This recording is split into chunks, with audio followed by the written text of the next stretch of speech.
Bien le bonjour amis des Flandres et d'ailleurs. Joyeux Noël, puisque c'est dans quelques semaines Noël, on va parler cadeaux aujourd'hui. D'habitude on se retrouve toujours autour d'une table, on parle des bonnes choses pour les fêtes de fin d'année, on parle de bière, on parle d'alcool. Aujourd'hui on va parler d'une chose toute simple, toute bête, qu'on a tous à la maison obligatoirement, dans un tiroir, dans la cuisine, que nous les passionnés, bien souvent les garçons, on a dans une poche. On va parler couteau. On va parler très beau couteau, puisqu'on est à la coutellerie du Vieux-Chêne à Erquin-Gemlis. Suivez-nous, ça va être très sympa.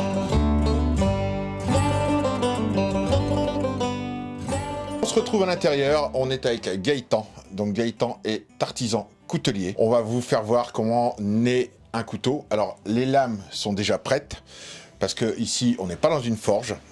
Donc ce sont des lames de très grande qualité qui viennent de...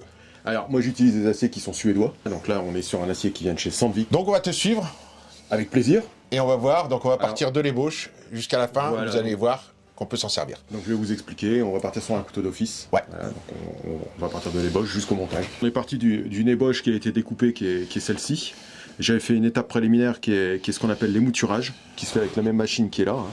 On fait l'émouturage. L'émouturage, c'est les flancs qu'on a sur les couteaux, et ici on a le tranchant. On a fait le polissage, donc vous voyez que par rapport à tout à l'heure, on a une lame qui est satinée. Ouais. À la fin, on reprendra une bande beaucoup plus fine pour le satinage, pour avoir quelque chose de vraiment beaucoup plus brillant.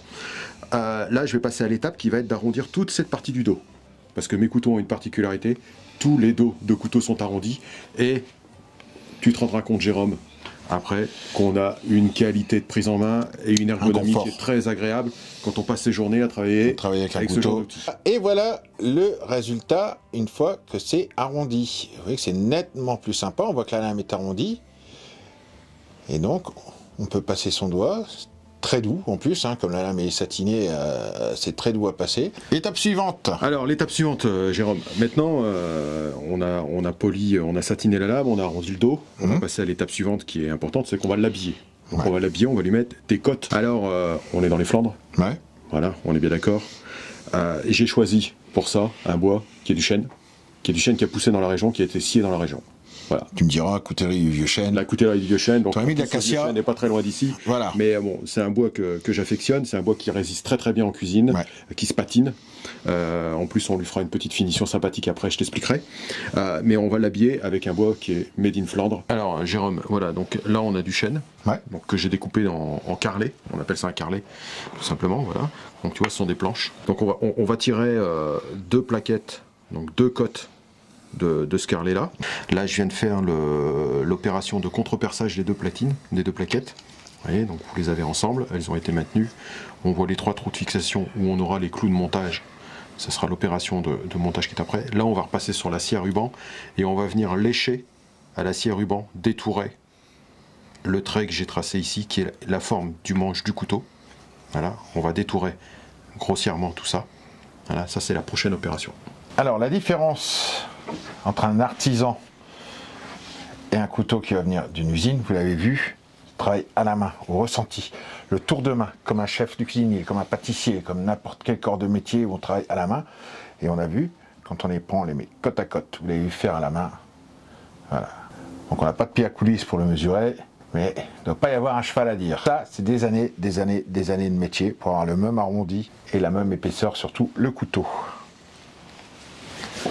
En fait, la plus grande fierté que l'on peut avoir quand on est artisan, et en tout cas une de mes fiertés à moi, c'est quand je vais faire une série pour un restaurateur par exemple, un couteau de table. Ouais. Voilà, là j'ai fait Michael Bror récemment, là, voilà, avec une belle série de couteaux. Ouais. Voilà, tous les couteaux ont été faits de cette manière-là. Ouais. Tous ceux qui sont sur sa table ont été faits de cette manière-là. Ceux qui sont chez Nicolas Gauthier ont été faits de cette manière-là. En fait, le vrai plaisir, c'est quand le client ne voit pas la différence entre chaque couteau. C'est ça, c'est pas parce que c'est artisanal qu'on peut pas atteindre quelque chose. Alors on essaye, on n'a pas la perfection. Voilà, c'est fait. Et tant mieux. Voilà, et tant mieux. Mais c'est d'avoir quelque chose qui va être similaire et qui doit être similaire sur chaque pièce qu'on va sortir. Donc ça, c'est l'exigence que j'apporte tous les jours à chaque couteau. On sait quand on le fait que chaque pièce sera différente, mais à l'œil, elles seront identiques. Alors, Gaëtan, maintenant, on va brûler. Ce qui m'explique que je me suis un peu écarté, que je ne suis pas à côté de toi. Effectivement, ça risque d'être un peu dangereux. Donc, je vais te laisser expliquer ce que tu vas faire et pourquoi. Donc là, ce qu'on va faire, c'est que je vais brûler le bois. Donc je vais brûler la face supérieure des deux côtes.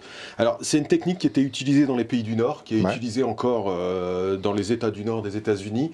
En fait, ils brûlaient les planches pour les rendre imputrescibles et résister aux insectes, à l'attaque des insectes. Donc c'est une finition qui est utilisée aussi au Japon, voilà, où on brûle le bois. Donc là, on va brûler les plaquettes, ça va noircir le bois, ça va resserrer la fibre, voilà, on a ça. Alors, le seul inconvénient de tout ça, c'est qu'une fois qu'on aura fait ça, il y aura un léger retrait, d'où la nécessité de laisser une surépaisseur au niveau du champ tournage, et il faudra remettre à nouveau les plaquettes pour faire la finition, pour être sûr que les plaquettes posent bien sur la plate semelle. Donc la plate semelle, c'est la partie du manche que vous avez ici. Donc dans la coutellerie, on a plusieurs types de montage. Là, c'est un montage plate semelle, c'est-à-dire qu'on a la totalité de la forme du manche qui est pris en acier. Alors, on va faire un montage clouté, voilà, ce qu'on appelle des clous de montage. Donc là, on va aller de côté, et on va faire ce qu'on appelle un montage molleton, contrairement au montage à plat. Alors le montage molleton, voilà, c'est pour ça qu'on a fait toutes les plaquettes avant. On va faire passer les 3 rivets dedans, et on va faire, au matage, on va faire un petit dôme, comme les rivets de la Tour Eiffel. Voilà. Donc on va avoir quelque chose qui va être en saillie, qui va faire un petit dôme. C'est très joli. Voilà. C'est un montage à l'ancienne, que moi j'affectionne. Voilà, ça sont mes couteaux pliants. Voilà, on a quelque chose qui est plutôt pas mal. Et une fois qu'on aura fait ce petit montage, on fera une dernière finition sur les plaquettes. Alors voilà, les plaquettes sont montées. Oui. Donc maintenant, on va passer un peu à la finition du manche. Voilà. Voilà, donc tu vas le repasser à la bande. Alors on va repasser à la bande. Donc c'est tout à l'heure, tu vois, on avait montré qu'on avait coupé avant le trait de scie. Avant le trait de crayon qu'on avait mis sur les plaquettes. Voilà, qui était la forme de la plate semelle. Là, on va le repasser à la bande et on va venir affleurer le manche sur la lame de chaque côté de la plate semelle. Voilà, et on va faire les finitions. Pourquoi on laisse une surépaisseur? Premièrement, parce qu'on a brûlé le bois, donc le bois il a tendance à bouger. Donc si on travaille tout de suite, pile comme il nous faut, hop, il va se resserrer. Et là, on va avoir quelque chose qui n'est pas agréable à la main, où on va sentir la plate semelle qui va sortir. Il y a ça, et après, quand on fait le rivetage, comme on l'a vu là, avec les rivets molletons, il peut arriver parfois que ça joue légèrement. C'est du bois, c'est naturel. Alors, vivant. Quand on dit ça joue, on n'est pas sur le millimètre. Non. Mais rien que le fait d'avoir un dixième de décalage de ta plaquette par rapport à la plate semelle, quand tu passes ton doigt, c'est pas agréable du tout. Ça fait une bavure. Journée, si on travaille 10-12 heures avec... Là, je me suis embêté à arrondir le dos de la lame quand tu vas travailler avec. Si on laisse les côtes qui pas sont pour pas laisser un défaut comme il le faut, c'est pas... Déjà, c'est pas comme ça qu'on monte. Et en plus, c'est pas agréable au toucher. Ça, c'est sympa. Travailler avec ça... C'est vrai que c'est tellement léger. C'est léger, hein. C'est déroutant, mais c'est léger, Déjà, en plus, pareil, quand on dit c'est du chêne, généralement, voilà, on sait que le chêne... Voilà, et là, on a une légèreté avec un sans chêne, c'est génial. C'est génial. Donc là, on va faire une dernière petite finition dessus. On va faire un petit ponçage avec un peu d'huile de lin. Donc là, un peu d'huile de lin dessus, et on va commencer à... Vous voyez ? Là, on commence à avoir de la profondeur dans le bois. Après, c'est pareil, ce qu'on disait tout à l'heure, si quelqu'un vient et te dit, bah, moi je veux un manche comme ça, tu t'adaptes. Ah bah on s'adapte forcément, parce que là, tu vois, là c'est un exemple qu'on a pris, parce que c'est une finition que j'aime bien, c'est un matériau que j'aime bien. Après, on a différents types de montage, on a différents types de couteaux, on s'adapte aux finitions des lames, je m'adapte aux différents bois, différentes finitions. Clairement, alors il y a les couteaux qui sont disponibles et qui sont fabriqués, et puis après il y a les demandes particulières des clients. Sur-mesure. Voilà, il y a du sur-mesure, bien sûr, il y a du sur-mesure qui est fait aussi. On va voir tout à l'heure, on va vous présenter différents modèles de couteaux. Tranchant, parce que là, la lame elle n'est pas du tout affûtée. Voilà, donc on va créer le tranchant, et après on repassera à côté, on va lui faire une finition au cuir. Voilà, comme ça on aura un tranchant qui sera impeccable et rasoir. Pourquoi le cuir? Parce que c'est un matériau qui va un petit peu se donner. D'accord. Voilà, qui va se donner, donc qui va pas être agressif sur ton affilage, et puis tu mets une petite pâte à rôder dessus. C'est la même pâte qu'on utilise pour les rasoirs, les coups-choux. Voilà, c'est la même chose. Tu mets ça, donc ça va venir polir l'arête que tu as fait, où il y avait cette petite bavure. Voilà, qui est normal, mais tu as la même chose quand tu affûtes avec une pierre ou un fusil. On pense que affûter avec un fusil céramique ou avec une pierre traditionnelle ou une pierre céramique, on a affûté puis c'est fini. Non, on peut passer un petit coup de cuir derrière, et puis le petit coup de cuir va servir à enlever cette bavure qui se crée quand on fait l'affûtage. Et petite astuce aussi, c'est que quand on veut pas affûter son couteau tous les jours, voilà, et qu'on l'utilise pas dans une assiette céramique ou un plat céramique, on peut de temps en temps le repasser sur le cuir, ça redresse le fil. Voilà, donc ça permet de devoir moins passer à la pierre, et ça permet de temps en temps de repasser un petit coup de cuir, c'est ce qu'on fait avec son rasoir. On repasse un coup de cuir, on ne passe pas à la pierre tout le temps. Voilà, ce qui permet de redresser le fil du couteau. Quand on démarre une lame à l'ancienne, quand on commence à les voir, on voit aller ce fil de lame arriver, et le gars savait, tac. Alors quand on parle de fil de lame, on voit comme un cheveu qui arrive en glissant, comme ça, et qui se met tout le long. Et si on continue, il faut tout recommencer. Quand ce cheveu arrive et qu'il est dessus, tant qu'on arrête, et après on le finit à la main. On finit. Voilà. Et c'est ça qu'on appelle le fil de la lame.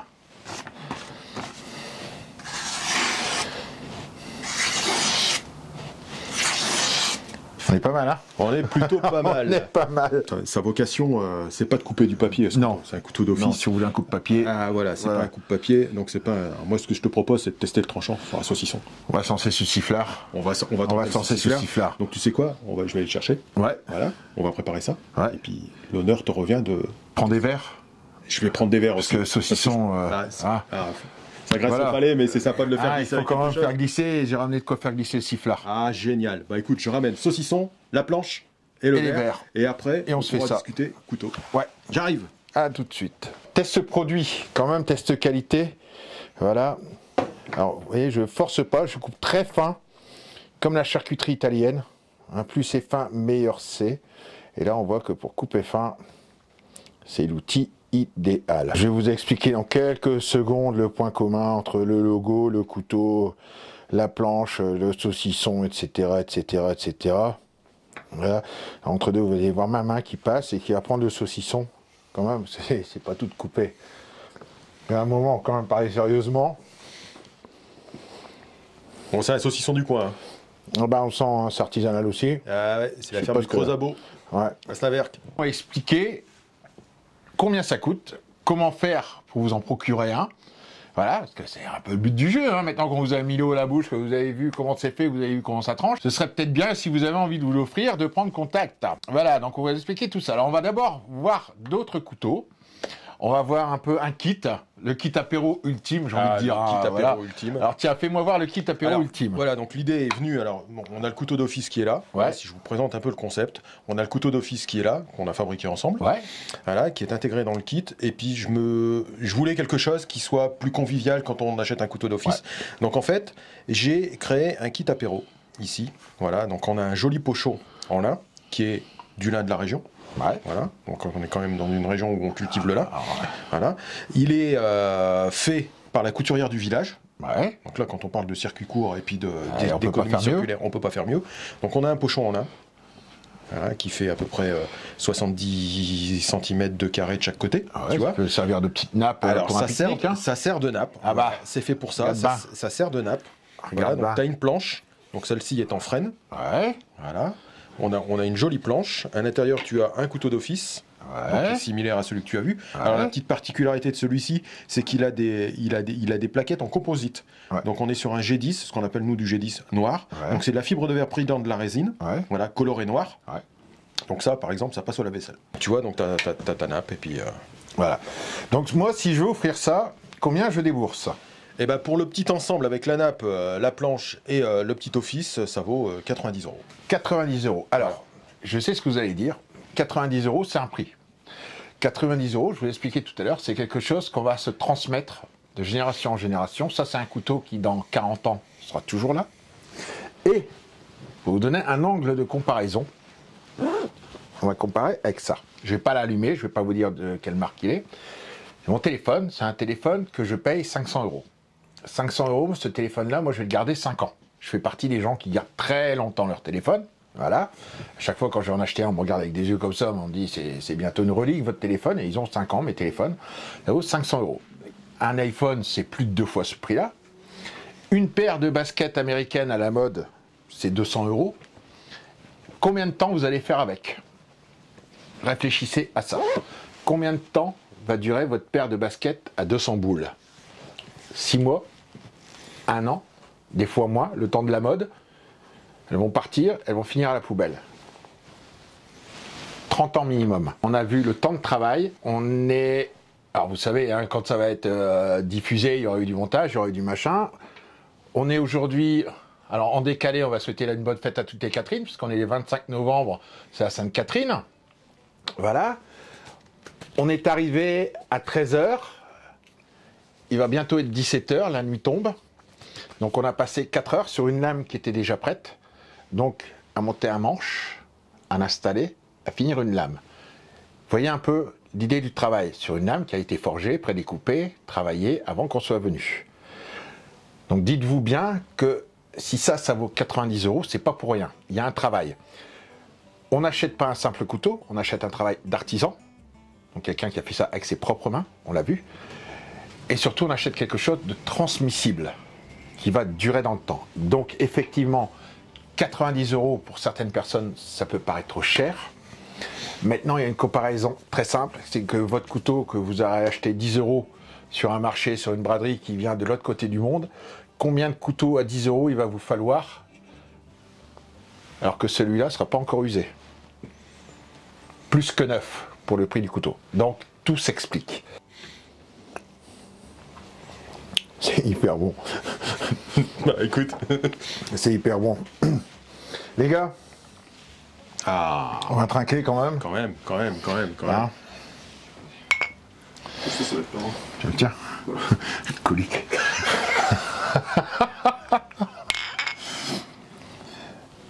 Prosit.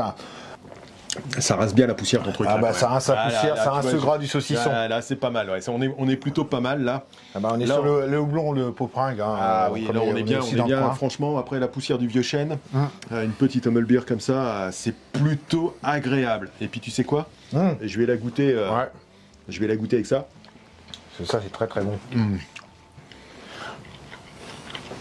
Je crois que ça coupe. On arrive à faire très fin. Ah ouais. L'ensemble se marie pas mal. Hein. Ouais, hein. L'ensemble se marie plutôt pas mal. Ah, il faut de la sécheresse avec du gras. Gaëtan, grand merci à toi de nous avoir reçus. Ça nous a fait très plaisir, surtout moi qui suis cuisinier, de voir comment on travaille une lame, machin. C'est un plaisir pur. Nous, on se retrouvera tous l'année prochaine. On ne sait toujours pas de quoi on va parler. Une chose est sûre, c'est que ce sera du Made in Flandre. On vous souhaite de très joyeuses fêtes de Noël et à l'année prochaine. Très joyeuses fêtes.